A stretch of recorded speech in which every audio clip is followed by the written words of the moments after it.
Doug Ford's deliberate underfunding in provincial healthcare and long-term care has meant more for-profit healthcare providers are providing care to medically vulnerable seniors. Many of these for-profit homes had some of the worst conditions and highest mortality rates during the early COVID-19 pandemic.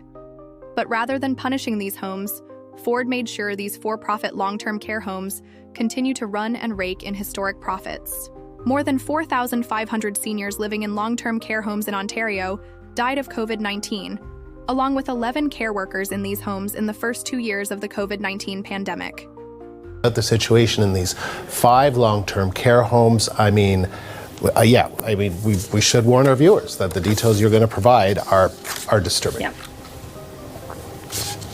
They are, and there's pages of them. I mean, the report is a Canadian Armed Forces report that lists observation after observation, specific instances of things they saw, general things they saw that happened more frequently in terms of just like an isolated incident.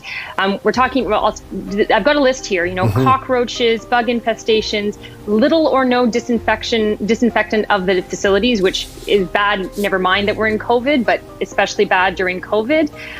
Soiled residents. So, basically residents not being changed or brought to the bathroom in time, and therefore they're sitting in perhaps diapers for long periods of time without getting changed. There was an incident or more than one incident of forceful feeding that led to actual choking and aspiration.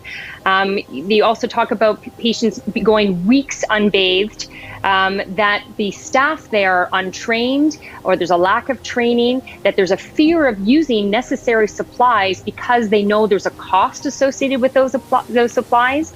At least in one home, there was no crash cart, so nothing to help if someone goes into cardiac arrest. Expired medication, reuse of syringes, which is especially troubling. The list really does go on, Andrew, and it is very disturbing. And as you mentioned, this is in 5. Yes, sorry. Patients with COVID, not isolated, wandering around. They were left in the same rooms as residents without the virus. The report that says that some residents were crying for help for as long as 2 hours before staff responded. Yeah, it really is. When they say it's troubling or disturbing, that I feel like that doesn't quite even capture it when you read this report.